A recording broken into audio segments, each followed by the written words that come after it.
네이버에 검색하면 딱 하나 나오는 다정 124에 오신 것을 환영합니다. 첫 번째 이야기, 강아지 박사가 말하는 입질 원인 14가지 교육과 훈련의 차이점에 대해서 설명드리도록 하겠습니다. 생명인지라 화가 날 때가 있을 텐데요. 그럴 때 입질이 아닌 다른 방법으로 소통하는 법을 가르쳐주는 법을 저희 동행사, 동물행동 심리상담사 자격증에서도 알려드리고 있으니 참고하시면 좋겠습니다. 서열 때문이라느니 일관성 있는 강아지 훈련을 해주라느니 등의 똑같은 얘기겠지? 강아지 입질이 이갈이 때문이라는 건 나도 이미 알고 있어. 반려견이 물고 입질할 때마다 목줄로 들어채고 발로 차라는 건 글쎄 생각할수록 너무한 방법인 것 같은데 네, 이런 생각하고 계신 분이라면 잘 오셨습니다. 반려동물 자격증 발급만 15년 넘게 해오고 있는 다정 114인데요. 긴 영상과 긴 글이 보기 힘드신 분들이시라면 지금 당장 시간도 아끼고 혼자 할 때보다 빠른 해결이 가능한 전화 카톡 상담을 여기 있는 곳으로 문자 입질 문제는 소위 음식점으로 비유하면 시그니처 메뉴라고 할 만큼 대표적인 행동 문제 중 하나인데요. 반려동물 행동학에서는 공격 행동, 즉 교상을 일으킬 수 있는 위험 행동으로 분류가 훈련 시에 물리적으로 매우 강압적인 방법이 사용되기도 하는데요. 하지만 우리 반려동물 행동학자들에게는 강아지의 심리, 즉 마음을 잘 활용할 수 있다면 목줄 한 번, 리드줄 한 번 채지 않고 단박에 해결하는 쉬운 문제이기도 합니다. 송곳니 K9티스라고 하죠. 타 개체의 피부 및 피하 밑조직까지 손상을 줄 수 있는 위험한 행동이다 보니 마음이 급하다 보면 아무래도 힘만 냅다 쓰시는 것도 이해는 합니다. 이해는 됩니다만 마음을 모르고 반려견의 심리를 모르고 접근하실수록 자꾸만 힘을 써서 강압적으로 제압을 하셔야 되고 또 그렇게 통제를 하시려는 건 분명 한계는 있다는 점. 그렇게 힘으로 마구 눌러서 입질하는 강아지를 제압하는 행위는요. 사실 1960년대식의 올드한 방법이라고 미국 강아지 교수로 유명하신 분이시죠. 스탠리 코렌 박사님도 누차 말씀하셨습니다. 미국과 영국에서는 이 관련 행위들이 방송으로 송출된 당시 수많은 반려동물 보호단체 그리고 수의사 단체 보호자분들이 방송국으로 항의 메일을 제가 분명히 말씀드립니다. 그 관련 반박할 수 있는 논문 자료들도 너무너무 많고요. 만약에 꼭 강제로 제압하고 목줄을 채서 숨을 못 쉬게 만들더라도 지구상에 오직 그 방법 하나밖에 없다면 당연히 그걸 써야겠죠. 사람의 안전은 지켜야 하는 거니까요. 달에 여행을 가고 화성에 호텔을 짓는 아주 발전된 시대입니다. 너무도 당연하게 개물림 사고는 막아야 하겠지만 과연 강아지 훈련할 때 그 옛날 방식으로 하던 그런 식의 훈련법, 제압법만이 당연하진 않겠죠? 특히 이제 강아지 소형견, 중대형견 할 거 없이 강제로 목줄을 채서 들어올리다가 잘못하면 혀가 안으로 말려 들어가서 기도를 막아서 즉사하는 경우도 있습니다. 해부학적으로도요, 아주 목에는 주요한 신경과 뼈들이 밀집되어 있는데요. 동물 실험할 때 실제 경출 탈골이라 그래서 쥐의 목을 부러뜨린 다음에 그 자리에서 즉사시켜서 실험을 하기도 합니다. 너무 안타까운 일인데요. 그 정도로 목은 함부로 건드리면 위험한 곳입니다.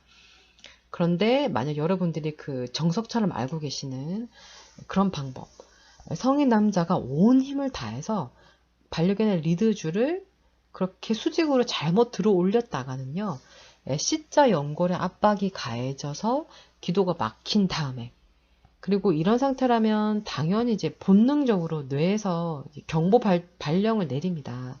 심리적으로 너무너무 무섭고 놀라서 테키카르디아라는 과업 증세가 나타나겠죠. 교감신경계가 굉장히 활성화되는 단계입니다. 그러니 당연히 낑낑거리고 생존 본능에 의해서 온갖 살려달라는 소리를 지르겠죠. 반려견의 입장에서는. 사람도 마찬가지겠죠. 우리는 이거를 절대 뭐 사람의 교육법으로 쓰지는 않는 방법이죠. 예. 반려견도 마찬가지입니다. 이러한 방식은 결코 강아지에게 입질이 잘못된 행동이라는 것을 심어줄 수는 없다는 거. 많은 반려견 엄마 아빠분들이 강아지 입질 훈련 시에 좀 알고 계시면 좋을 것 같습니다. 특히 리트리버 같은 대형견이라던가 목에 근육이 많아서 튼튼해 보이는 견종이라고 하더라도 야생에서 서로를 물고 죽일 때 목을 공격하겠어요. 이거는 너무 상식적으로 생각해도 답이 나오는 일이죠. 그래서 반려견의 가장 취약한 부분인 이런 목을 교육이라는 이름 하에 이런 방법을 쓰시는 거는 반려견의 입장에선 그렇습니다. 교육이 아닌 공격을 당했다. 나는 뭐 구타를 당했다, 학대를 당했다 라고까지 생각을 할 수 있게 만드는 거죠. 왜냐면 야생에서 서로 죽일 때 쓰는 공격하는 부위니까요. 그래서 이런 방법을 쓰시는 것도 교정법의 하나일 수 있겠으나 이런 방법을 쓰시기 전에 반드시 선행되어야 하는 점은 말로 하는, 즉 인도적인 교육법이 먼저 우선시 되어야 하는 게 아닌가 싶습니다. 이게 바로 우리가 동물보다 뛰어난 힘과 지능을 가진 인간으로서 가져야 할 양심과 도덕성이 아닐까 싶고요. 그런 강압적인 방법을 쓰셨을 때 글쎄요, 효과는 보실 수 있으나 그런 무조건적인 복종훈련이나 이런 강제적인 방법들은 부작용이 많이 큽니다. 왜냐하면 반려견의 교육과 훈련은 다르고요. 또 훈련과 훈육은 또 다르니까요. 아래에서 말씀드릴 주의사항들은 반드시 강아지 교육 시에 기본 베이스로 알고 가시면 우리 아이의 건강과 수면 연장에도 도움이 될. 자, 사람이 응급실에 실려갈 정도로 입질을 하는 강아지가 있다면 어떻게 하면 좋을까요? 실화입니다. 2세 말티즈 나마를 키우는 보호자이셨고요. 입질이 너무 심해서 살이 뜯어지는 바람에 지난주에 응급실을 다녀오셨다고 해요.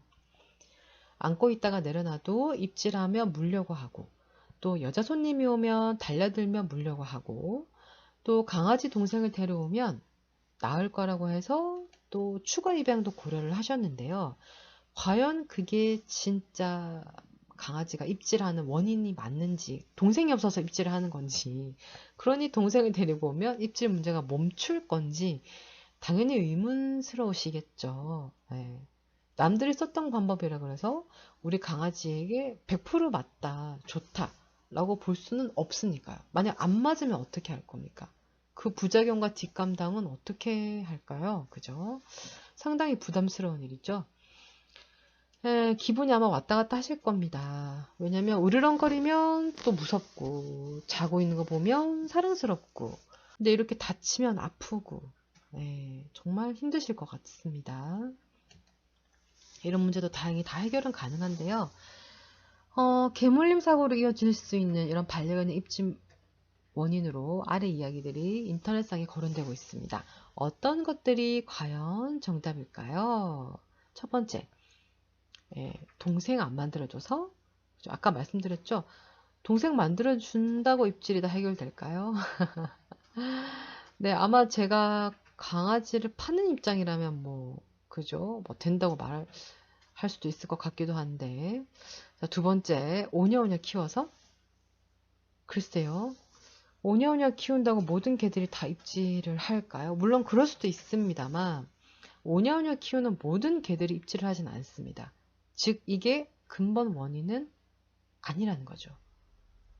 오냐오냐 해도 얌전한 강아지들이 있고요. 오냐오냐 해서 장갑 끼고 물려고 할 때 입안에 주먹 쥐고 넣은 뒤 안 아픈 척하는 행동을 안 해줘서 아주 좋은 방법이 될 수도 있습니다. 다만 이게 아픈데 안 아픈 척하기 힘들지 않으실까요? 물론 이 방법밖에 없으면 이걸 써야 되는데 저희는 더 좋은 방법이 있기 때문에 굳이 이걸 쓰지는 않습니다.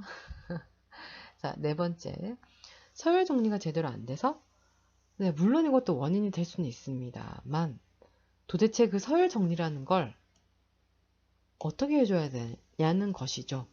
그리고 서열만 정리되면 과연 입질 문제가 평생 사라질까요? 자, 5번째. 입질할 때 주둥이를 꽉 안 잡고 안 흔들어서 물론 이것도 방법이 될 수는 있겠으나 만약 대형견이라면 어떻게 하실 건가요? 주둥이 잡다가 오히려 더 크게 물린다면 연약한 여자분들 같은 경우에는 그죠 뼈가 부러질 수도 있거든요. 특히 개물림 사고를 당하신 남자분들도요 겁이 납니다. 이것도 방법이 될 수는 있으나 하기에 좀 겁이 많이 나지 않으시겠어요? 그리고 이거 잘못하면은 오히려 강아지가 입질이 더 심해질 수도 있습니다. 굳이 이렇게 복불복의 효과를 기대하고 위험을 감수하기에는 글쎄요. 저는 시도하지 않을 것 같습니다. 알파롤링입니다. 오타네요. 자, 알파롤링, 앉아 엎드려 기다려 등의 복종 훈련이 부족해서 복종 훈련되는 모든 강아지들이 과연 입질 문제가 없을까요? 물론 없을 가능성이 높긴 합니다만 복종 훈련과 입질이라 물론 연관성이 있긴 있습니다.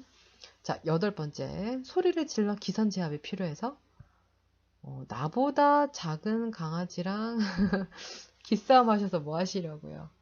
그리고 소리를 냅다 지르면 기선 제압이라는 게 과연 잘 될까요? 그거를 잘 하시는 분들도 계시지만 오히려 소리를 질러서 반려견의 입장에서 더 우습게 보이실 수도 있습니다. 그런 케이스들도 덜어 있어요. 자, 9번째. 골지종이나 신문지를 말아서 고무줄을 고정시켜 입을 때린다. 엉덩이를 때린다. 물론 이것도 방법이 될 수는 있으나 자녀를 때린 부모는요. 나중에 그 자녀가 힘이 세지면 자녀한테 맞을 수도 있습니다. 맞고 자라는 동안 배우는 거죠. 폭력을 배우게 되는 거죠. 반려견도 마찬가지고요. 10번째, 어릴 때 손을 깨물면서 손으로 놀아줘서 그런가? 물론 이것도 원인이 될 수도 있습니다. 하지만 손으로 놀아주는 모든 강아지들이 입질을 하는 건 아니를 주신 2세 말티즈 나마는 어릴 때 다리 수술을 한 번 했고 중성화 수술을 한 번 한 경험이 있습니다. 이런 경우는 만약에 입질 문제가 고쳐지지 않는다면 나중에 나이가 들어서 노령견이 되었을 때 케어가 안 되기 때문에 특히 약 먹일 때 있죠. 필건 같은 거 잘못 쓰다가 물리시는 분도 있고 그렇잖아요. 그러니까 아이 상태는 나빠지고 돈은 돈대로 나가고 가족분들 마음은 아프고 그러다가 또 후회는 그저 끝이 없죠. 그렇다고 남들이 조언하는 대로 동생 드리는 것도 좀 겁이 나고요. 실제 실화입니다. 동생 드렸다가 동생 드리면 입질이 멈춘다 그래서 드렸는데 그 입질하는 강아지가 동생을 무는 바람에 그 아이의 한쪽 눈이 실명된 사례도 있어요.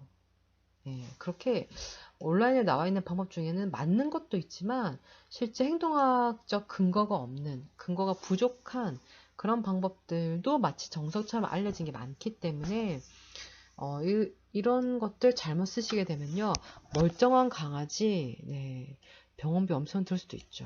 디스크에 걸린 실제 사례도 있습니다. 아마 이 글을 보시는 분들 중에 그런 분도 계실 거고요. 참고로 저 말씀드린 10가지가 원인이 될 수도 있고 또 그 해결책이 될 수도 있는데요. 글쎄요. 근본 원인에 해당되는 것들은 좀 드뭅니다. 스스로를 보호하기 위한, 즉 방어 본능에 의한 반려견의 입질인 경우에는 반드시 심리적인 원인 분석이 추가로 포함. 저희 같은 행동학자들을 분석했을 때 진짜 강아지 입질 원인은 따로 있습니다. 첫 번째, 외부나 내부의 각종 생활 소음이 40dB 이상인 경우, 예민한 고양이 같은 경우는 35dB, 또 예민한 강아지 역시 그 정도 이상도 그런 입질 문제를 일으킬 만큼 좀 어노잉하다 그래야 되나요? 좀 예민한 반응을 일으킬 수 있습니다. 자, 2번 사람과 동물, 식물에 의한 자극 요인의 제거 및 추가가 필요한 경우죠. 세 번째, 환경 호르몬이나 화학적 자극에 의한 강아지의 입장에서 혐오적인 냄새가 나는 경우도 강아지의 입질 문제의 원인이 될 수 있습니다. 네 번째, 사물이나 구조, 위치 등 환경 변화에 의한 불안이라던가 목연에 대한 그리움 등, 또 특정 가족에 대한 그리움 등으로 인해서 그런 문제 행동이 생기는 경우도 있지요. 네. 그리고 선천적 기질과 후천적인 양육 방식은 선천적 기질과 후천적인 양육 방식은 또 타고난 어떤 반려견의 성격과 기질을 100% 바꾸는 주요한 원인이 되기도 하고요. 이 부분에 대한 충분한 테스트와 검증, 그리고 경험과 과학적인 근거를 기반으로 상담이 진행되기 때문에 이런 것들을 모두 다 여기서 다룰 수는 없습니다. 솔직히 말씀드리면 저희 동행사 자격증이 원래 과정이 1년 과정이에요. 그 1년도 부족해서 막 3년씩 듣는 친구들도 있거든요. 그런데 그거를 지금 한 지면에 모두 다 다루기는 좀 어렵다는 점 양해 부탁드리고요. 저도 최대한 더 쉽고 간편하게 설명드리려고 노력 중이기 때문에 추가로 궁금하신 분들은 아래 카톡으로, 또 빠른 해결을 원하시는 분들도 아래 문자로 연락 주시면 되겠습니다. 마지막으로 말티즈와 시바견, 비숑의 경우엔 너무도 귀엽다는 공통점으로 인하여 물론 우리 시코르 자부종이라 그러죠. 제 눈에는 안 귀여운 강아지가 없습니다만 안 예쁜 강아지도 없어요. 글쎄요, 저는 거울을 보면 못생겼다는 생각을 할 때가 덜어 있는데요. 우리 반려견, 반려묘 친구들은 못생긴 친구들이 한 마리도 없는 것 같아요.